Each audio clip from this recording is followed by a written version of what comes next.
Hey everybody, it's Kennedy Hawk from the MCM team. I am going solo today for podcast episode 113. It's about time for our episode for March since there's 2 days left. So this episode is going to be my initial impressions from my first playthrough of Agents of S.H.I.E.L.D. and a little bit talking about what our content plan is to cover the box, because I am super jazzed about this box. It is a return to my favorite part of Marvel Champions. So let's get on with it and start talking about the Agents of S.H.I.E.L.D. box. A box overview. This was a newish-ish box that was released in February-ish, worldwide-ish, because there were a lot of ishes, because that's just how Asmodee rolled with this box. The release was kind of spread out all over the place. Delays, not delays. Some stores got it early. Some stores still don't have it. I'm sorry if you don't have it yet, because it is an amazing piece of game art, and you will get it soon, and hopefully love it. It's themed all around Agents of S.H.I.E.L.D., one of my favorite Marvel cinematic universe TV shows, and has a spy secret agent campaign that is super fun. So as a reminder, there are going to be spoilers in this video because it's going to cover a brief overview of the 2 new heroes and the 5 new scenarios in the box, as well as some discussion about the campaign. So if you've not played the box yet and you want to get your initial impressions before you hear what Kennedy has to think, tune out now, tune back in after you see that box. Obviously, I'm rating this box pretty highly because I love S.H.I.E.L.D.-themed things in Marvel Champions and in Marveldom. I could watch Lance Hunter on screen in Agents of S.H.I.E.L.D. over and over again forever, and I would never get bored. So, let that be the spoiler warning to ye. We are going to hop right in and start talking about the 2 new heroes that come in this box. Obviously, we know who they are from preview articles, but talking about them in impressions in case you want to come up with your own opinions first. Alright, so today we're going to be going through the hero briefs for the first 2 heroes, and we'll talk about some of their aspect cards as well. So first we're going to go over Maria Hill. So the hook for Maria Hill is that she's all about support, but she is far from being a support character. She just likes S.H.I.E.L.D. supports, like the card type. She can include them from off of her main aspect. With her unique deck building, you may include a maximum number of copies of 3 S.H.I.E.L.D. supports in your deck from aspects other than your chosen aspect. That's pretty sweet. And she's going to manipulate those all-purpose counters, typically uses counters that are on those S.H.I.E.L.D. supports, moving them around, making them used in optimal ways. She also has an amazing, huge alter ego ability that lets you search your entire deck for a S.H.I.E.L.D. support and add it to your hand. This can be used as a resource, or this can be used as a S.H.I.E.L.D. support that you're going to play, so it kind of really incentivizes you to jump down, because you can get to 7 cards really easily with Maria Hill. She has no in-kit attack or thwart events, but I would take that with like a bit of salt because she does have events that deal damage and events that rear threat. It's not like she is not doing any of those things. They are just not specifically through attack traded and thwart traded events. So that lets her get around things like confused and stunned and guard and all sorts of nastiness. But at the same time, she can still do attacking, do thwarting. She's not solely a support character. On her hero side, she has 2 thwart, 1 attack, and 2 defense, and each ally you control gains the S.H.I.E.L.D. trait, a great thing to build around that I haven't seen a ton of people doing yet. And then this amazing ability, reassignment action, move 1 all-purpose counter from a S.H.I.E.L.D. support to another S.H.I.E.L.D. support once per round. So you can turn those TAC team counters into surveillance teams or whatever you might choose. You're going to be really manipulating those green tokens that came in your Marvel Champions kit, and I hope you love it. So just 2 examples of some cards from her kit. We have All Points Bulletin. It's a 2-cost event. It's a tactic, hero action for each S.H.I.E.L.D. support you control. Choose to remove 1 threat from a scheme or deal 1 damage to an enemy. So you can kind of pew pew pew pew pew an energy with all your S.H.I.E.L.D. supports. So again, it's not like you have no events that do damage or don't do damage. You are still able to maintain threat and perform attacking with Maria Hill. She also has the special funding resource. After you spend this card to pay for a S.H.I.E.L.D. support, place 1 all-purpose counter on that support after it enters play. So you can get ahead on your uses counters just by using her in-kit resource. So she also comes with a leadership deck, but she comes with a literal fleet of new S.H.I.E.L.D. supports. Not like jokingly, but 4 or 5 if you count the 1 in-kit S.H.I.E.L.D. helicarriers. So all these helicarriers come from the 4 different main aspects of the game. disregarding the pool aspect, and they are all 6 costs, so they are monsters to play, but they have huge abilities. Like looking at the Pericles here, yeah, it only has 2 uses, but you exhaust it and remove a supply from it to give a hero or villain a status card of your choice, and give an ally or a minion a status card of your choice. So how about we stun Rhino and we give Black Cat toughness so she can block? That's pretty amazing. We've got one of those for each of the aspects and some leadership tricks along the way, including this new resource, Organizational Support. When you spend this card, exhaust up to 3 allies and or supports you control that share a trait with your identity. Generate the printed resource on each card exhausted this way. So a lot of times you already want to exhaust those allies, but there's times when you don't and you want them to sit on the board for one more turn. She also comes with front organization shown here in this little small area. That is just a small insurance policy that lets us discard that instead of these big helicarriers that you might be playing. A super fun deck. I don't want to go too much into it other than giving you that main hook and saying that I really enjoyed playing her. I think I enjoyed playing her more than the other hero we're going to talk about, but both of them were super fun to me. I didn't feel like there was a dud in this box, which is great. We're going to do a whole guide on how to build Maria Hill and all the different aspects and different fun ways to play her at the end of our content for this box. So we'll get to that at the end, but over the next couple weeks on the MCM channel, we'll be releasing videos every Wednesday talking about different villains or heroes in this box, but the heroes we're kind of saving for the end because we want to see the other cards that might come out in this wave in upcoming hero packs first. Alright, jumping to the next hero, we have a hero brief on Nicholas Fury. Nick Fury is a 4 recover shield soldier spy. With the suit up ability set up, put your suit form upgrade into play assault side face up, and infiltrate action change to stealth form. Nick Fury is a 2/2/2 to thwart, 2 attack, 2 defense shield soldier spy hero as well, with the ability gather intel. After Nick Fury makes a basic thwart, place 1 threat on your suit form upgrade. And break cover. Forced interrupt when you attack, not just a basic attack, any attack. Change to assault suit form. So you are going to have this double-sided form, much like Vision, but you have an assault and a stealth form. These are a permanent upgrade that is going to flip back and forth. In assault mode, where you'll start, when you attack, you can remove up to 3 threat from here. This attack deals 1 additional damage for each threat removed, so you're going to take that thwarting and turn it into pew-pewing, which is super fun. And then we have our stealth suit, Forced Interrupt Hero.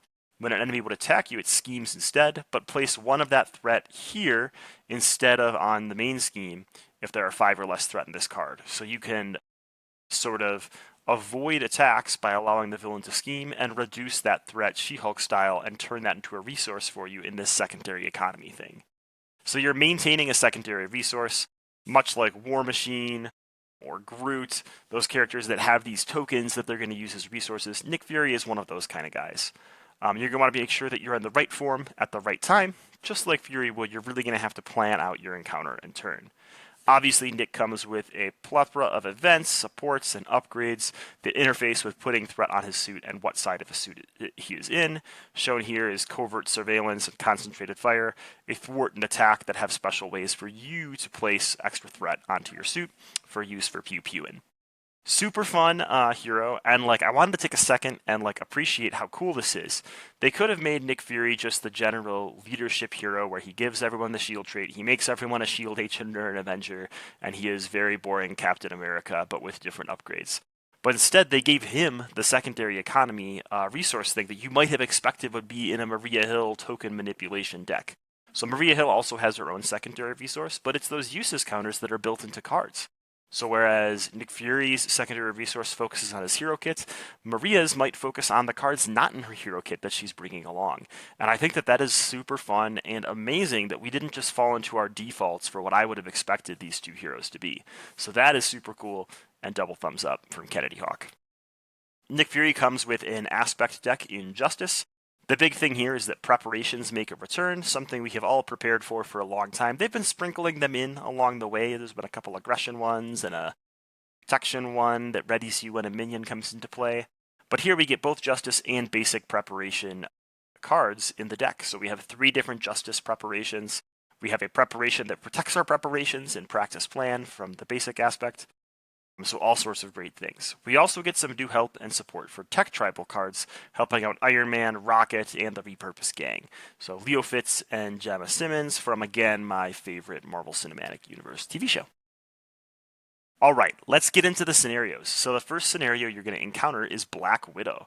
Black Widow is a 2-scheme, 1-attack villain in the first stage with 13 hit points per player, and she really tries to foil the Black Widow hero, something that I really appreciate. When all 3 versions of Black Widow have a forced interrupt when a character you control attacks Black Widow, you remove 1 threat from the main scheme. If you can. If there's none there, you can't. And then you discard the top card of the encounter deck and resolve the preparation abilities on those cards. So the preparation abilities are usually different abilities than are what on the actual treachery, upgrade, attachment, minion card. But instead they resolve differently when you attack Black Widow before cleaning up her scheme. So one way to counteract this is to keep the scheme empty so that you can't remove the threat, paying the cost to trigger those preparations. But that requires you to kind of, for lack of a better term, fart around, waiting until the scheme is clear before you could attack Black Widow, and leads to some non-optimal plays, which you'll see in our Black Widow gameplay video. This is super fun, and I really appreciated it. I loved the callback to the Black Widow hero pack and hero kit, seeing Grappling Hook, Covert Ops, Dance of Death show up as preparations in this new villain Black Widow's kit was super fun. So that is a super fun entry villain. A bit Rhino-like with how much it can burst, but still super enjoyable. The next villain that you'll encounter in this box is Batroc, the Leaper. Batroc alerts... Batroc wins by scheming or raising the alert level via attacks and character defeats. Batroc A is a 1-scheme 2-attack villain with the forced response after he attacks. Place 1 threat on the alert level. So let's talk about alert level a little bit. Alert level is an environment that is specific to this scenario. It starts with 0 threat on it unless you're playing in expert mode. And after a character is defeated, except for by consequential damage, you're going to place a threat onto that environment. You can also spend 1 resource to remove a threat from that environment in hero form, so you're going to want to be like hushing the alarms as you walk through the aim base, which is super fun. So you're going to have to deal with that and the attacks to stop the alert level from flipping. If 4 per player threat are placed on the alert level, it's going to flip over and go to high alert. If there are 4 per threat there, then the players lose the game. The players could also lose the game by the main scheme accelerating, so there's kind of multiple loss conditions going on here. But our 1 win condition is, instead of just defeating the villain, we actually need to kind of Collector 2 style, go through multiple main schemes of threat and clear those main schemes to advance and infiltrate into the aim base. The villain themselves has, when they would be defeated, reset his hit points to 8 instead, and then remove 6 threat from the main scheme. So that's going to help you accelerate defeating that scheme as you infiltrate the island. So you really have to manage the alert level while removing threat from the inverted main scheme to sneak around the facility and gather some intel. Very sneaky mission, and we get some really fun rescued captive allies along the way. Let's jump to scenario 3, which is MODOK.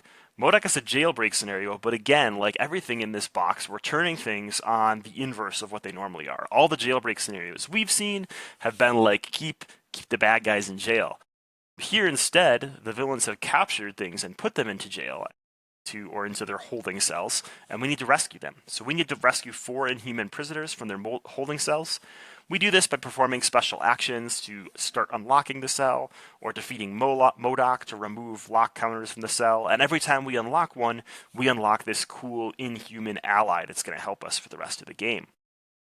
MODOK's going to attempt to complete his scheme, and when he completes his scheme, he's going to use the DNA from those held Inhumans to adapt his adaptoids even further. And these minions that are throughout the deck, the adaptoids are going to grow stronger and get different abilities and become more obnoxious as the game goes on. So our real goal here is to rescue 4 Inhumans before the adaptoids just become unstoppable when there are no adaptoid environments left. So it's a repeatable main scheme, a repeatable villain, and this little mini game of rescuing the Inhumans before they splice their DNA into the adaptoids, which creates a really memorable experience. The one thing is MODOK does have Retaliate 1, so all you multi-attack characters, you might not be super happy about how often MODOK is attacking. Alright, scenario 4 is the Thunderbolt scenario. This is where things really go off the rails. So this is like what I think this box's take on a multi-villain scenario is, except there's still only one villain, Citizen V. But when you set this scenario up, you're going to choose 1 per player plus 1 modular sets that have a minion that is Elite and Thunderbolt in its traits.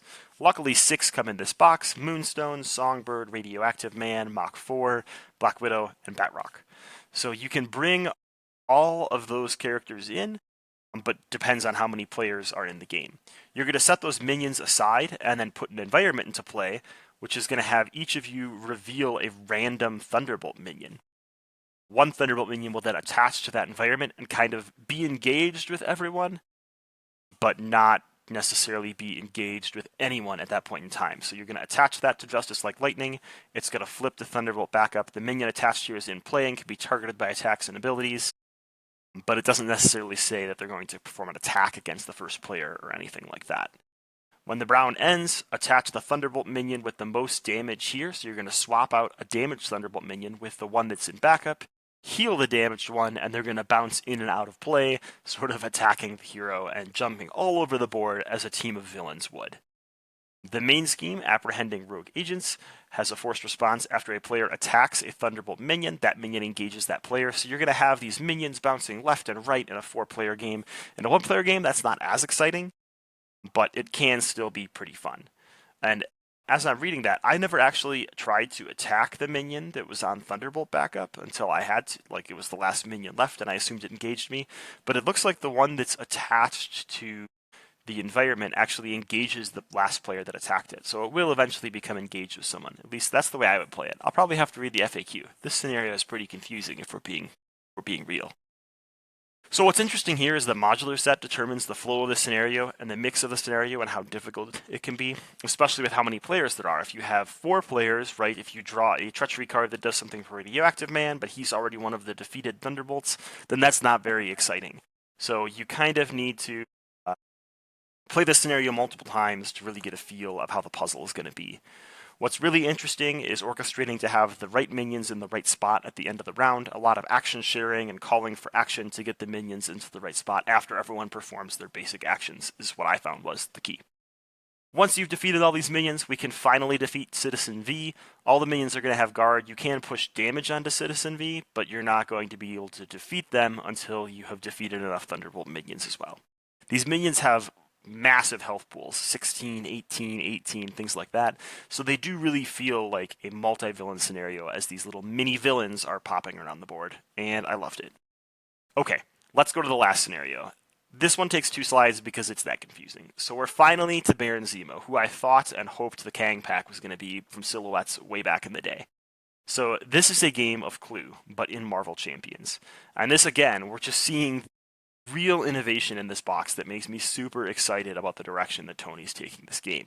So we have a double-sided Baron Zemo villain. The purple sleeves I bought are not happy about how many of these villains are double-sided, but I'll survive.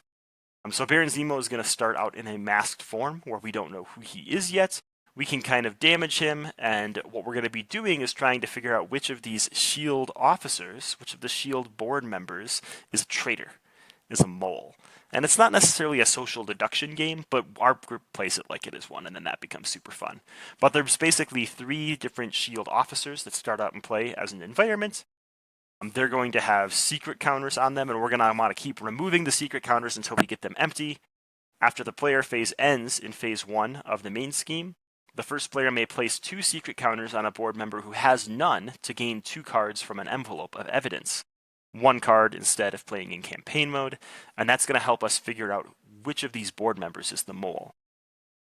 At that point, the players may advance to stage 2 to make an accusation. When we make an accusation, we're going to pick one of these S.H.I.E.L.D. board members that we think is the dirty backstabber.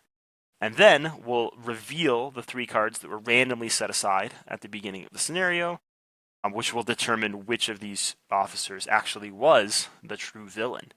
If we guessed correctly, good for us. If we didn't, we're going to place extra secret counters on the accused, and the accused is going to attach to Baron Zemo either way as he advances to his final form.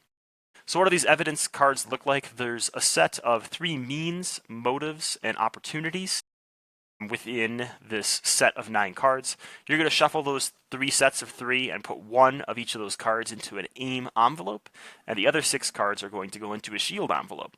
So we basically need to an officer 3 times and reveal 2 of those cards to us each time, which would be 6 cards in total, to gather enough evidence for us to be able to figure out from this table, it must be orange, gray, purple. So that would be the S.H.I.E.L.D. Chief Medical Officer.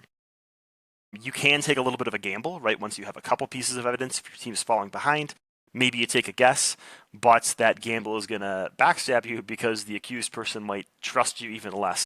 And the bad news on these officers or board members is they're all double-sided. They start as an environment. If they get too many secret counters on them and they have too much distrust in you, they're going to flip over and become an attachment that attaches to the villain. And if there are 3 board member attachments, meaning Zemo has gotten the entire S.H.I.E.L.D. board on his side, then the players will lose the game. Super fun scenario with this really interesting minigame in it, and I am here for it. It is so fun and cool to see innovative things happening in Marvel Champions. I'm not sure I'm super excited about the envelopes and how worn they're going to become, but I could also just shuffle the cards and leave 3 face down and say, this is the true villain and this is my evidence, and we're going to pick random ones out. Doesn't really bother me that much. So we'll see how that goes. I'm also not a big fan of the evidence table being on the back of the rulebook, because a lot of times our group travels and plays without bringing every rulebook with us, because that becomes cumbersome and adds to our storage space. So we made like little cheater cards, 1 for each of the 3 officers, so that we can like pull those out and not have to like bring a rulebook with us. I know it's not like a big heavy rulebook, but like enough rulebooks becomes enough. So super fun. I really like the scenario. I really like the theme of it. It feels like an epic masterpiece. It feels way better in campaign mode, because in campaign mode, spoiler alert, you're gathering evidence along the way. These officers pop up at different times throughout the campaign, and you need to clear them, and their secret levels maintained throughout the campaign, so you have to not let them flip. That's why you're only gaining 1 evidence per player phase when you have a cleared officer in the Baron Zemo scenario in the campaign, because otherwise like the envelope might almost be empty before you get there, right? So we're gathering some evidence along the way, which is super fun, and then we use that to make our determination in our epic finale against Baron Zemo. So what do we think about this box? Let's get back to our patented archery scale here. So I'm going to be judging boxes and scenarios on difficulty. How hard are they? And I need to do a video on what these mean. For me, difficulty isn't like the bullseye is the most difficult thing that's ever happened, because we don't want to rate Ronan highly. Ronan and Nebula are bad. Difficulty is kind of like this curve for me, right? Where I want it to be difficult enough that it's challenging, but not so difficult that I never want to sleeve it up. So there's an optimal spot of difficulty. And same thing for decision making, the second category. I want there to be enough decisions that I get to make interesting decisions, but not so many decisions that the players I play with get decision fatigue and we decide this is not the scenario for us. I want to know how it does in player scaling. I play a lot of solo at home, but I also play a lot of 2, 3, and 4 player at stores. So I want to make sure this is a scenario that I'm going to enjoy just by myself, but also a scenario that I'm going to enjoy with a large group of people. I want the thematics to be right. For me, Marvel Champions is an immersive experience. I want to feel like Hawkeye shooting arrows at Baron Zemo. So if I don't feel like that, then that makes me sad. And a lot of that comes down to the theme of the cards and the encounter decks. So we're going to talk about that. And then the fun factor. Was it fun to play this box for the first time? Was it fun for our group? And you'll see what we think, but you can probably tell from the positive tone I've had through this whole video. Okay, so difficulty. I have this as a 5. It is just challenging enough to be fun. I feel like the jump from standard to expert on almost all 5 of the villains, other than maybe 1 or 2 of them, is really good. Like, it really challenges the expert players in expert mode, but isn't a slouch for the standard players, but also like isn't impossible for them. So I really enjoy that. I feel like precons can do fairly okay in standard mode. It might be a little bit hard tuned for precons, especially a couple of the scenarios. But for the most part, if you're deck building in a casual mindset, standard mode is great. Expert mode, great as well. It uses a little bit of that do this or this in expert mode terminology that I'm really starting to like, so I'm happy to see the design team picking that up more and more. All right, decision making. I have this as a 4. There is some really fun decision making, like in the Baron Zemo scenario, but some of the decision making is just randomly decided, like the order of the inhuman cells, and things like that. It seems like there's decision-making baked into some of the scenarios, and there is, right? We can decide not to engage with MODOK and just do the action abilities on the locks, but a lot of times it just feels more like a point salad, where you're like, I'm going to do all the things that are good for me, and eventually they're going to add up to that good thing that I want them to do. So there is some fun decision-making in there. I really appreciate that, especially in the campaign. but I would like a little more player agency throughout the scenario, and that would be a little bit fun. The ultimate like player agency scenario for me is the Thunderbolt scenario, so I'd like to see more things like that where the players really have to puzzle things out. Player scaling, I have this as a 4. I think almost all the scenarios scale really well for players, because most of them are on these per player account tokens. I think the one that's kind of weird is the Thunderbolt scenario. The length of the scenario is about the same no matter how many players you have, because you have more Thunderbolt minions to go through. But the variance of the scenario is very different. It's a very different scenario when you only have 2 encounter sets versus 5 encounter sets in 4-player. Yes, you're drawing 4 times as many cards, but at least the experience I had in solo versus the experience I had in 4-player, they felt like different scenarios to me, which was a little bit sad. Part of it is you can't pass the minions around and things like that, but for the most part, that was the one that kind of, at least for my group, fell apart on player scaling. Thematics, we got a big thumbs up, 5.0. This was super thematic. I really loved the theme. I felt like a secret agent playing through the campaign, sneaking in to get information, and then using that information in the final scenario. That was epic. More of that, please. Please, please, please, please. Man, fun factor, I had a blast. Again, this is like my realm of Marvel, is spy, superhero, mixture, street level heroes, agents like humans that don't have superpowers having to interact in this world of superpowers. That is the kind of stuff I love and crave, and it hit all the buttons for me as a box. Overall, we had a 5, 4, 4, 5, 5. That is a 23 out of 5, or 23 points. And if we divide that by 5, that's 4.6. I am a teacher, so I can't just say it's a 4.6. I need units, so that's 4.6 shield clearances for the Agent of S.H.I.E.L.D. box. A very highly rated box from myself. We're going to be going back, by the way, and going through the old boxes in this same format in the future, so expect to see more archery scales for the different campaign boxes coming up. All right, final thoughts and our content plan for Agents of S.H.I.E.L.D. It is a super fun box. In my opinion, this is the best Marvel Champions box, and I don't always say that when new boxes come out. Definitely didn't say it for Galaxy's Most Wanted. Definitely didn't say it for Mad Titan Shadow. There are boxes that I truly, truly love, like Mutant Genesis, like Next Evolution, and like Rise of the Red Skull, and this is up there. Honestly, I don't want to say that it's the highest rated box yet, because I need more time to digest and get through like my cult of the newness, but this is a contender for me for best box of the game, and that's awesome. To see a game at its peak while it's coming out is super, super fun. There were 2 slam dunks for the heroes. The heroes were amazing, and it had a delightful campaign. All it needed was more Hawkeye. So, our content plan for Agents of S.H.I.E.L.D. for the next 5 Wednesdays, we're going to be releasing a gameplay video and a villain strategy guide for the 5 villains 5 weeks in a row. So tune back into the channel this Wednesday for a Black Widow gameplay video and a Black Widow scenario guide. And I'm going to be playing with the 5 core set heroes through these 5 scenarios. So it will be She-Hulk against Black Widow. And then at the end of those 5 weeks, our 6th week will be a Nick Fury and a Maria Hill hero primer in our hero primer format. So, I hope you have your hands on Agents of S.H.I.E.L.D. If you don't, I hope you get your hands on it soon, because it is an amazing box, and I look forward to talking with you all and hearing what you think of the different scenarios for the next 5 Wednesdays. See ya, and have a good time thwarting those